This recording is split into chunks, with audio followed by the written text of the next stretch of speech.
Hey guys, I wanted to show you my Fiendsmith Magical Musket deck that I've been on a win streak in with ranked here. I think this list is pretty standard. I only run the 3 Magical Musket spells. Some people run the Grave one. I don't. And then this really should be the new Dominus card, the Spark here, because it can trigger your muskets as well. I have evenly because, of course, I like board breakers a lot, and I have a lot of value out of this card. But Spark, it, it just is better than evenly. This and nowadays, you can banish anything you want and trigger your muskets, just way more value. But evenly matched, still fine. Hand traps, pretty standard for normal Master Duel. I've cross out again. You can, in a pinch, trigger your muskets with it. I haven't negated anything with my, dozen or so plus games played. Droplet is good. Of course, you can activate your muskets. I mean, any spell trap non-engine. I mean, like I said, you should probably play more, but this is what I have. Doc is probably not necessary. He's good in the grind game, but by turn 3, you already have a good enough grind game with your Fiendsmith cards and everything. You really don't need the Doc.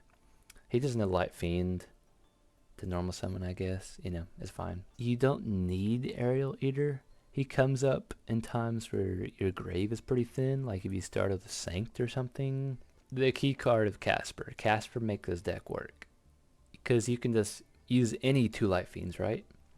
Any 2 monsters, including a Light Fiend. So if you just normal summon Lacrima, they negate it for some reason, and then you have Buo in hand. I mean, that's full combo, right? This guy can summon 1 from deck and places 1 on your opponent's field, so you can play turn 1 with Max to get both of these strong effects, right? So I like to summon the monster so you can add the spell traps, which I'd say usually Desperado is my number 1 that I add. And then I go for Last Stand and then Cross. That's my order of things. Of course, it depends on the matchup and whatnot. But you can see the game 1, which is pretty standard in board. Game 2 is a little bit difficult, and 3 I'll just let you watch that one. But no, I think this deck is really good. I haven't really seen many people playing it. There you can do some more things like add, Chimera's, engine in here. Okay, say Chimera slot, but because Loose can send any fiend or fairy to the deck, so of course, cards like being in the graveyard, but no. So I'll see you guys in the games. All right, this is against a Dino opponent. This is just the standard turn 1 here. If you have both Engraver and a Magical Musket, which is the ideal, let's say.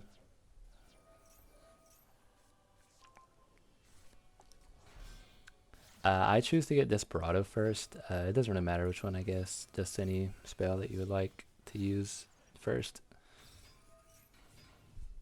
And here, so some people like to set the spell to summon monsters, but if you have enough material, which I do here because I had the Engraver to summon the Lurry as well as the caster, I would say summoning to their field is better, and I'll show off in a second why.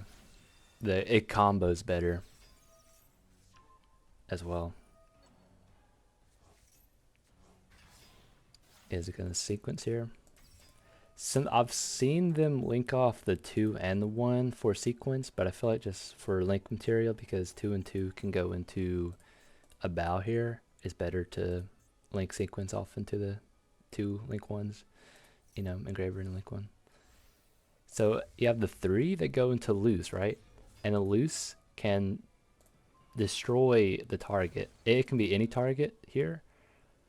So it's more preference, but I like to get the second spell, of course. Yep.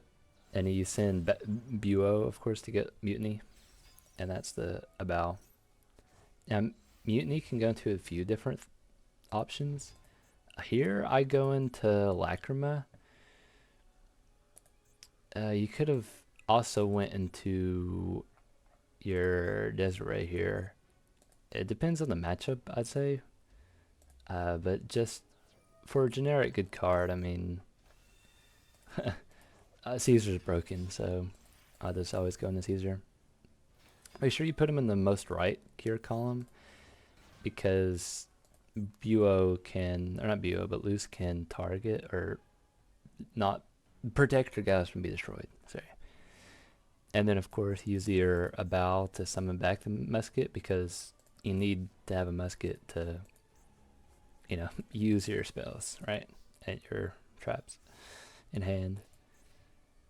Now, here, I probably should have summoned Starfire, because I could summon Starfire, then Starfire summons the Casper, so it can have more value, but it doesn't really matter. You might not want to get clogged, because you can Lacrima if you had the Link 1 here engraved, which I don't, but you can summon the Link 1 back. It might be in another game I'll do that, but you can get zone locked pretty easily. And he doesn't read the pink on the loose, which that's good. And Misk is very annoying, because I can't pop with any of my cards. My 2 pops here, a 3 I guess technically. And then he just hard makes ulti Tyranno, which is really good here, because I don't have any. I mean, even if I had a negate, he's under Misk, right? So this is really good for him. At least I have a Bow, which is a Link, of course. Yeah, another double evolution field. I don't know if it really matters that much, but yeah, I'll just try to get the. If I Abowed before he activated it, I could have summoned Starfire and then and be able to use Last Stand on the double Evo appeal here, which is a mistake. I should have, toggled on, right? Yeah, and he just ulti clears my board. It's not lethal though, because if it's 500 off, thankfully. I don't think is he Dino locked from the pill? No, if he had the rank 10 machine to burn me for 2k, what it was 1, I'm pretty sure. Yeah, he's not locked in or anything. And really good thing, Abao, of course, comes back at the end phase, so they can't board wipe it. She dodges that really well. And a funny thing, I discard Lurie with her effect, because the discard is right. And he can't use this effect, of course, because it has to flip monsters down and is a link monster, so it's like doing nothing. And then, of course, I get Lurie, and from there I have so much follow-up that he just loses. Here we have against a Dark Lord opponent here. We both brick, funny enough. So I just want to show you this little funny game here. So that's the one thing about this. You brick every now and then, as in you die to one hand trap, I guess. So, of course, in this case, he ashes me, and I'll lose. I would have thought I'd lose against normally, but thankfully, he also has a negate normal summon win. But he does have Ixchel, so he gets more follow-up, but he doesn't go into anything. Now here, I would have assumed he would go into the link, but for some reason he doesn't, so that's good. I'll have to look at that after the game to make sure. I'll have to read it again, see what it does. And then I like to run board breakers in here, as you saw from the deck profile here. Is in situations like this, I'll slow this down here, and lets us play, but I like board breakers from the hand traps in this deck. Just I feel like going first, I'm already winning, so I'd rather have better going second cards. But funny enough, so he pops his own Jehudi with the trap card, right? And then the contact goes to grave, or it went to grave last turn because he summoned Ishel off of it. So he can copy it again, pay 1,000 and copy the effect. So he gets to summon the Jehudi, and then Jehudi would summon another one. But of course, I'm breaking on 2 ashes, right? So I can just negate that. And I mean, from here, it's like full combo, right? So we play it out, but you know, I wouldn't lose from here. If you know what to do at all, you're not really gonna lose this at all. And max add 3, yes sir. I only play 3. I don't play 4. Some people play the banished from grave one. I don't really like to play that. I break on it. I feel like you don't need it. Yep, send woes, add woes, or add mutiny. And here I go Desiree. Just big bodies. And here I should have attacked with the sequence if. Well, okay. Well, obviously I can't attack I'm average evenly brained, but whatever. Oops. Okay, never mind. I literally thought the same thing in the game, but then I forgot it evenly. So, oopsies. That's a good draw, but I can just negate these 2. And Typhon's me. I mean, it doesn't really matter. Typhon surrender button. I can get more follow-up with Requiem.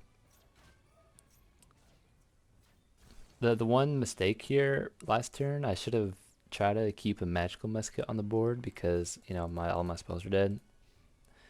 But if he drew like an actual good top deck there that would play around another Desiree, or just, you know, one Desiree negate, I would have been probably cooked, to be honest. Maybe not cooked, but you know what I mean. Yeah, I mean, from here even, I can Santa Claus and, you know, eat his entire board here.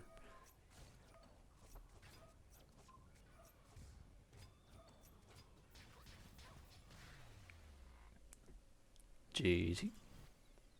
Here we go against a Constellar opponent, which I was reading these cards pretty much for the first time. You know, I'll put a little Genesis here and there, but I have never actually played against this. So this is, I feel like the best play I could do under one Sanct and under Mutiny, which is a bit unfortunate. So I get a little bit less card advantage, you'd say, but you do a standard Casper Link play, summon the monster. See, in this situation, he draws, which the big bonus against this deck, you do not care about draw, right?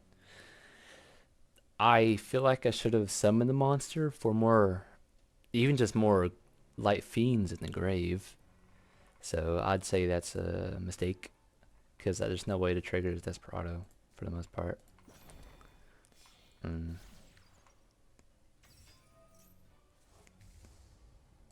I get loose here, so I could have summoned Lacrima to get the musket back, and then summon the bow. But of course I have mutiny, so I can Lacrima anyways, thankfully. And of course I have now. Yeah, okay. I kind of forgot this game for a second, but yeah, I do have the Starfire on the board, so I do get the Desperado. It's untargetable, and then have the loose for protection. That isn't really doing anything because it's not in the right columns, but you know, it's okay. So we have Constellars. Thankfully, he does not realize that he triggered my guy, which is really good. That's really good for me. I Ash his Binding, which doesn't discard for cost, which is good for him. But so I was thinking here about this. I have two pops, right? I have the musket and the bow. So if I just pop both of these, he can't summon the Caduceus from hand, which I don't do. And in retrospect, I should have done, but in the just playing, I really thought popping the XYZ would be more important, but because he can summon back one with the Teller Knight, right? But as you see, I then get a spell trap negate, activation negate. So on resolution, I should have bowed here, discard Ash, and then he couldn't have summoned Caduceus. And then if he tried to activate the spell, would have negated it. And if he didn't have any other extenders, it would have been good. But now I have to let him play here for a second.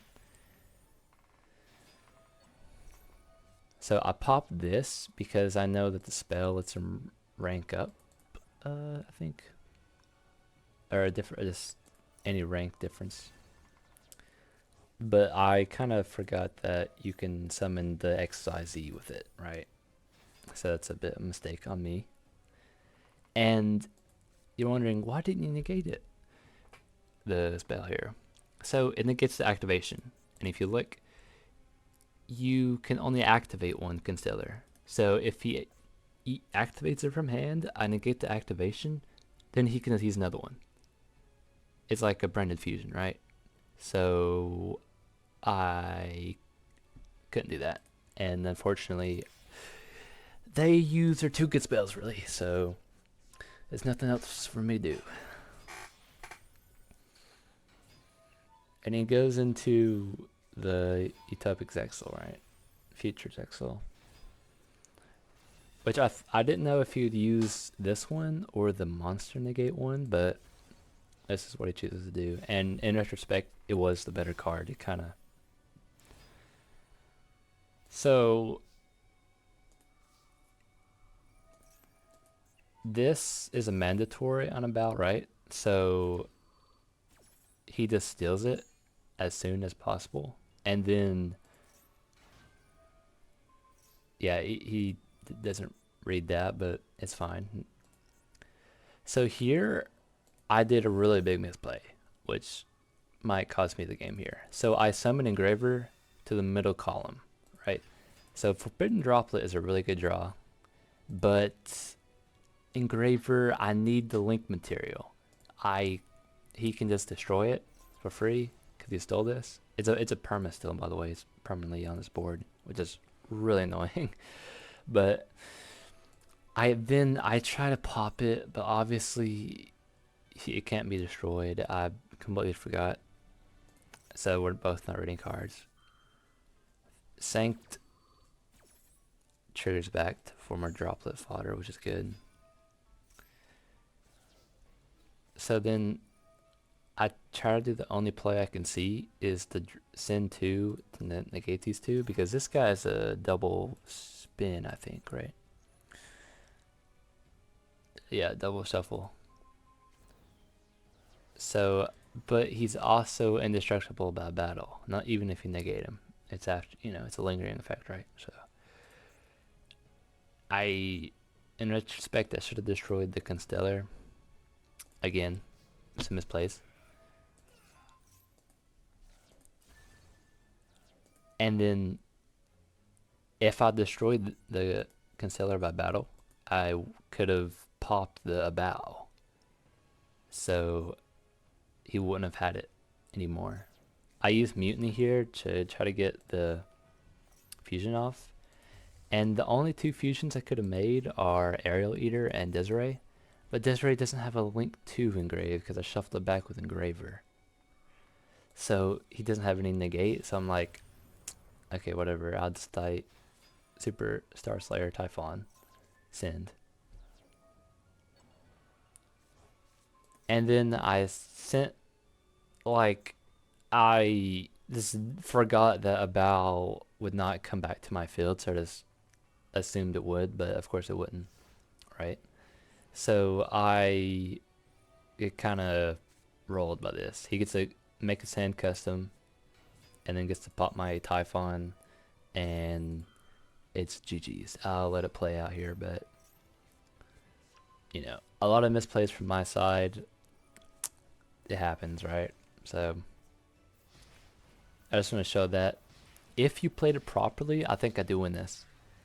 But there's a bit unfortunate combo of only one starter and misplays made me lose the game there. Well, I hope you guys like the games. I hope you guys start playing this deck. This is a really cool little grind deck here. You know, quote unquote mid range. You know, a little controversy in that. You know, recently, but well, hope you guys have a good day.